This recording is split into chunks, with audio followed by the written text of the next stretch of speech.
Being a leader is not always easy. Being a leader means that you might have to do things that are outside your comfort zone because leaders go first.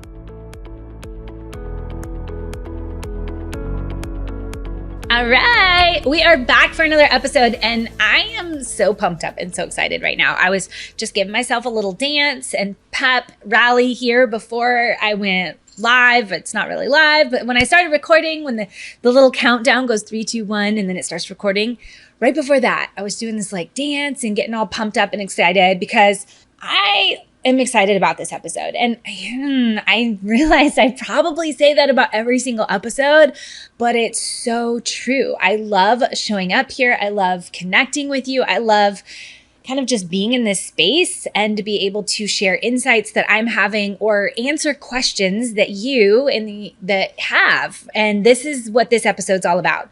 This episode is about a question that somebody sent to me on Instagram or Facebook. I can't even remember at this point in time, but the question was all about leadership and how we can show up and be better leaders using our cycle. And I thought, gosh, this is a really good question. I'm going to talk about this on the podcast. And so just FYI and forewarning, if you have questions that you want answered on the podcast or in my DMs, please send them to me. I am more than happy to answer questions. Please send them over. And I fully love hearing and connecting with you. So, and who knows, maybe you'll send over an idea that I think is awesome, like this one, and we'll talk about it on the podcast. So today we're going to talk about leadership, right? How you show up as a better leader and how your cycle really impacts that, how your cycle impacts the way you show up as a leader in your business or your workplace or your house with your kids, like how your cycle and your body is really impacting your leadership. So I did a little quick Google searching real quick to be like, well, what is a leader and what is the definition of that? And the first one that came up was something very generic along the lines of a leader is a person who's in charge of a company, a business, or organization or something of that nature. I don't know. There was part of me that was like, that's not a good enough definition because leadership is more than that. A leader is more than a title or a placeholder or a position that somebody holds. In fact, way back in my early entrepreneurial days, I was like a hound for personal development books. And I wish I could go back and like calculate and count all the books and all the things I've read since then. And there's every time I feel like I just kind of up level and like, oh, this expanded my knowledge. But there was one that I read very early on, and I can't remember the exact title, but I believe it was called The Leader Without a Title or The Leader Who Has No Title or something very similar to that by Robin Sharma. And the basis of the book is around this idea that you are a leader anywhere you are. It doesn't matter the position that you hold. It doesn't matter if you are the janitor of the hospital or you're the CEO of the hospital. Both those roles and both of those people are leaders. And he tells these stories inside this book, and I really wish I could like pinpoint one. And I actually went and looked for the book before I recorded this podcast episode because I wanted to be able to articulate it out really well, and I can't find it. And then I like Google searched really quick, and it said on Amazon that I've purchased the book twice. So I think that what has happened is that I've purchased this book twice, and then I read it, love it, and I've shared it with other people, and then I never end up getting it back because it's just so good. But in his book, he talks about leadership, not necessarily being this place of position, but about your influence and the change that you have in other people's lives. That is the biggest part of being a leader. Now, I know in the world that we're in with influencers on social media and things like that, that this influence word, I think, has gotten a little tainted. So let's maybe just put that to the side for a little bit and think about where in your life and who in your life do you have influence on? And chances are, if you're here, most likely you might have children like me. And I definitely know I have a massive amount of influence on my children. I have influence on my spouse. I have influence on the people that I'm around. right? The way I show up and how I interact influences everybody else around me. So how can we take a step back and look at how can we amplify that influence in a way that's really productive and creates change in the people that we're surrounding ourselves with? Right? Whether you're in a 9-to-5 job or in your business or just in your family, how can you show up as a leader, an influencer that cultivates change? So I want you to walk away from this episode knowing right now that you are a leader already. Inherently of yourself and the influence that you have on the people around you, you already are a leader. In fact, I send my kids to a school that bases all around leadership because I want my kids to even know right now, as young as they are, that they are leaders in their community. They're leaders in their classroom. They're leaders in their soccer team. They're leaders. We are all leaders. The biggest difference is how we actually show up in that leadership role. What are those core traits of a good leader? And so I went to Google again to kind of think like, what are those core traits, right? My kids follow the 7 habits of highly effective people, like the Stephen Covey's leadership habits. And those are awesome. Highly recommend that you go check that book out and read that book again. This episode might give you a lot of homework books to read. That one's a great book to read. There's lots of really great leadership books out there, and there's lots of different perspectives and beliefs around leadership. And so I was like, what are these core things that are kind of universal that people kind of tout as being the core traits of a good leader? Okay, so we're going to talk about those core traits, and then I'm going to talk a little bit about how it cycles back into. So I'm going to talk about those core traits, and then I'm going to bring it back into how your cycle actually impacts the way you show up in that role, how you show up as a really effective leader. Okay, so the first trait of a good, effective leader is confidence. Knowing who you are, knowing what matters to you, knowing what you feel good with, what's not, what feels in alignment, being willing to speak up, being willing to stand in your own opinions. And I think one of the biggest ways that your cycle impacts this level of confidence is in that phase of your reflect phase. Those thoughts and fears and doubts and misbeliefs and imposter syndrome, they can ramp and rev their ugly head so much so that you start to doubt what's possible for you. You start to doubt who you are. It's easy to step into this place of like, I'm no good. I can't do this. And it pulls you, it has the opportunity to pull you away from being really confident and being that really effective leader who you are. But the key difference is that knowing that that's what's happening in your body, you can flip that on its head. Instead of getting sucked into that rabbit hole of doubt and fear and misbelief, you can sit there and say, you know what? This is just a thought. This is just my phase. And instead, you can lean into it and say, why are these things coming up for me right now? It doesn't change who I am. It doesn't change who I am as the core, but these are here for a reason and they're here to teach me something. So what do I need to learn and what lesson can I lean into? Now, the other thing, this is a little off topic and not necessarily about your cycle, but something, the practice that was really helpful for me in terms of stepping up in my confidence level was how when somebody comes to you and they say, oh, Sally, you did such a great job up there. You did so wonderful. As women, I can almost guarantee the default for most women is to deflect it, right? To deflect the compliment. The compliment comes and they're like, oh no, it wasn't that, oh, it was no big deal. Oh yeah, like we deflect it. And years ago, somebody challenged me to sit there and say, thank you. Not try to downplay it, not try to make it feel like it's no big deal, but to accept the compliment. And I'll tell you, this one has been a game changer for me. I had a podcast interview one time and we got on and she was just like chit-chatting before our podcast interview. And she goes, wow. She goes, I love your lipstick. Or I think it was my lipstick. She was just like, I love your lipstick. It looks so good on you. And I immediately was like, thank you. And it caught her off guard. She was like, oh my goodness. She goes, you did such a great job with that. She goes, most women would deflect it. They'd be like, oh no, oh, it's no big deal. But she's like, you literally just said thank you. And she goes, that's so awesome.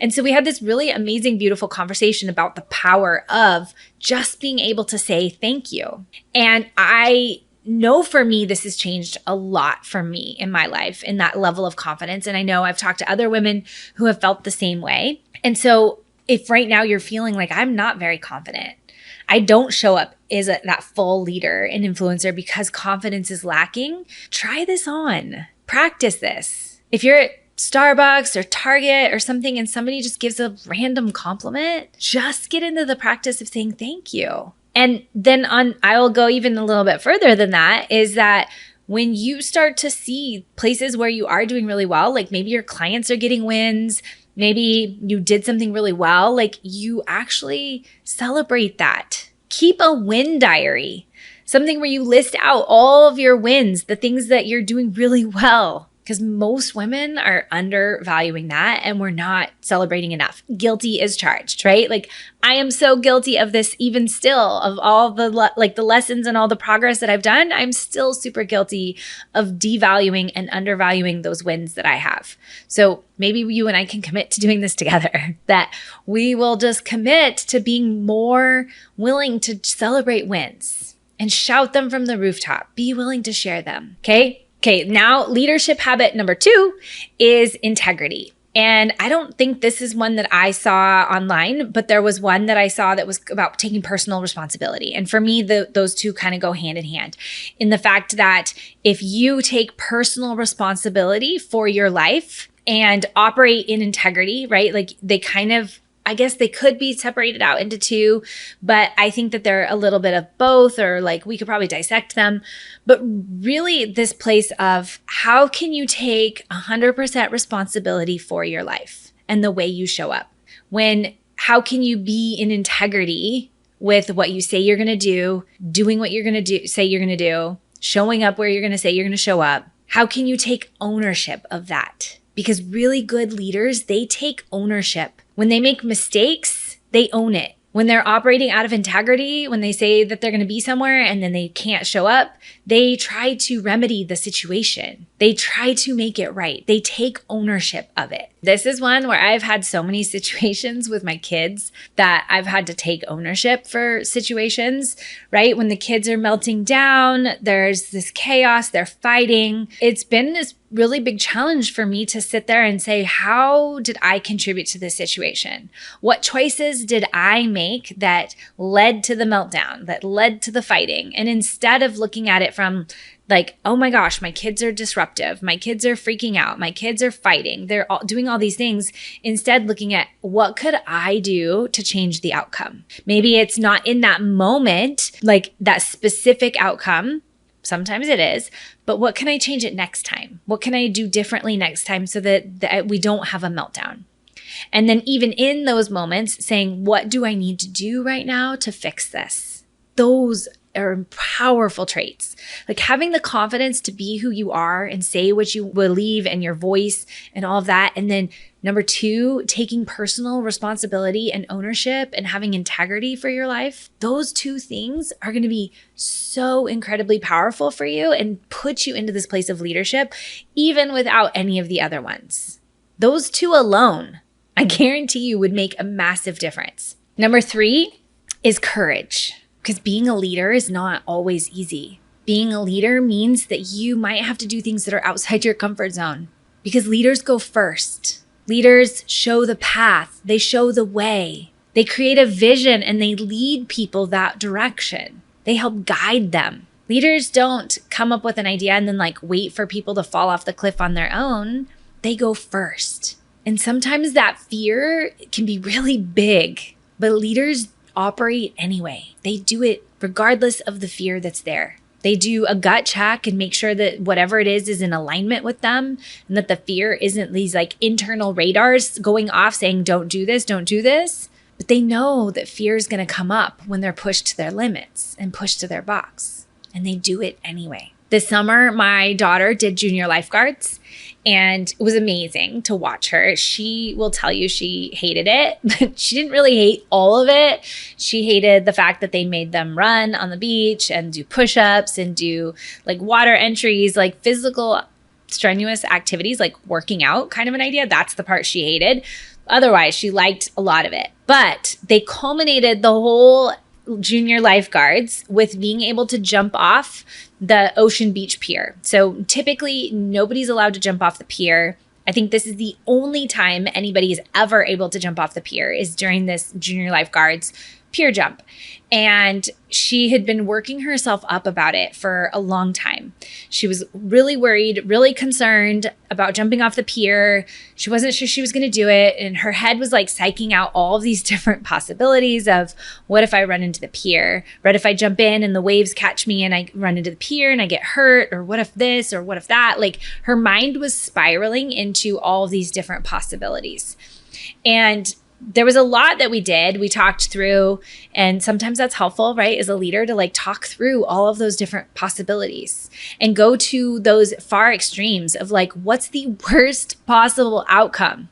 What's the worst possible thing that can happen? Because even just voicing it and getting it out makes it real. Like it lessens its intensity and its power over you and just verbalizing it. So even like that would be another tip that I'm just going to throw in here for you. If you're facing something right now that you feel like there's some fear or you feel like there's worry or there's feel like something, just get it out. Like actually verbalize it or write it down on a piece of paper, because that action alone releases its charge over you. When it's up in your head and we're just thinking about it and mulling over and over and over again, it's like holding you captive. But by putting it on paper or putting it out in words, it immediately can lessen the charge. Okay. So that was one thing that we did with her, was like really go through that. And the reason I'm telling this story is because we eventually got to this place where she was like day before the day of her race or the jump or whatnot. And she was still just like in this space. And I knew that regardless, she was going to step up on that pier and up on the block and be scared. We weren't going to lessen the fear, right? We were not going to eliminate the fear in that moment. Regardless, there was going to be fear jumping off that pier. And so what I told her is I said, honey, and I said, I know you're scared, but it's okay to do something even if you're scared. You can get up on that pier, stand on the box, and scared and still jump, because the fear is not the thing that determines whether or not you jump or not. Fear is there, and sometimes you have to do it regardless if the fear is there or not. That is courage. That's a leader. The leader is the one that's willing to stand up there and do it regardless if there's fear or not. And then the last one that I want to talk about is effective communication, right? A leader is really good about communication. And I think one of the big things that really pulls into why they're effective communicators is because leaders are really self-aware. They know what parts of them is emotion. They know their feelings. They're able to distinguish those feelings from logic. They're able to like articulate. They're able to empathize, right? Like these are maybe other traits that leaders have, but it kind of pulls all into this effective communication, that a leader has to understand who they are and what they're feeling. And also the person that they're communicating with, they have to understand that person and empathize with that person, and then be able to connect the dots, be able to basically build a bridge between those two people. And so that comes in this really good sense of self-awareness and understanding who they are and what they're feeling and their thoughts and their emotions, and also being able to see life from somebody else's perspective, the way somebody else is thinking, feeling, and then to bridge that with that communication. Now, here's where we're going to kind of pull back some of the cycle piece in this, because there are times of the month when any woman is going to be a better communicator than other times. Right? That connect phase right around ovulation, you're going to be much more articulate. You're going to be able to understand and connect and be able to engage with other people far better than at other times in the month. So as a really effective leader, you're going to make sure that you're embracing those conversations, those challenging conversations, those conversations maybe you don't want to do and that you have to do. You're going to do those at that time when you're going to be the best to do that. And then when you know, like, hey, I'm in my reflect phase, maybe my communication is really more operating in this place of emotion and not necessarily all just logic, because the emotion and the feelings can take over, and maybe some of it's a little bit irrational. It's not always the greatest like logical thinking. There's a lot of craziness that can happen in that reflect phase. And so as an effective communicator, you might be able to articulate that and know that and say, hey, this is not my prime time for this conversation, and I'm going to choose to do it another time. And that's where that self-awareness really comes in. If you know where your cycle is and how your cycle's operating, and you have that really good self-awareness of trusting where you're at in your phases, you're going to be able to embrace these different traits of leadership much differently, right? There's going to be a time of the month when you are going to feel more confident. That phase of your accelerate phase and your connect phase, you're going to feel amazingly confident. You're going to feel like you communicate so much better. You might feel more courageous. You might feel like you can face your fears better. And then when you're in those other two phases, your reflect phase and your recharge phase, when things aren't quite that way, when maybe you're not feeling like the top of your game, a really effective leader is aware of that. A really effective leader is going to make sure that she's taking care of herself. She's going to make sure she's giving herself space. She's going to maybe tamper her conversations, change her approach, process all of those fears and doubts that come up. The self-awareness is going to be one of the biggest factors when we start looking at how your cycle really impacts your leadership. And what this does is as you're more self-aware of where you're at and how you're communicating and how courageous you're feeling and confident you're feeling and all these things, it really puts you in this place of being in the driver's seat again. You can be more proactive instead of just reactive. And ultimately, that is a really strong leader. A leader that understands she has ebbs and flows throughout the month, and she adapts and modifies and changes the way she's living to be proactive with that, rather than just being in this reactive space. Because a reactive leader is not a very effective leader. A reactive leader that's operating solely out of response and emotion is going to be one of those leaders that probably gets really hot-headed and says something that she doesn't really mean, and then she wants to backtrack or does something. As a leader, you do not want to be in a place of reaction. You want to be in a place that's thinking clearly and proactive and leading your people, leading your followers, leading your family, leading your community in that place of courage and confidence and integrity. And the best way that you can do that is to be incredibly self-aware. I know if you're listening to this, you are already a leader. You already are. You're influencing someone somewhere in your life. Maybe you're influencing a lot of people. Imagine the amount of impact you could have if you embraced your cycle and used it as a way to really increase that self-awareness so that you become more confident. You are operating with more personal responsibility and integrity. You become a more effective communicator, and you're taking courageous, bold action in all areas of your life. That is what's going to make you a really impactful, amazing leader. And I cannot wait to see all that you create, all of the impact and the change and the ripples that you make in this world by stepping into that person that you are called and created to be. You already are. You just need to own her and believe in her. And your cycle can be an incredible gateway to making that happen for you.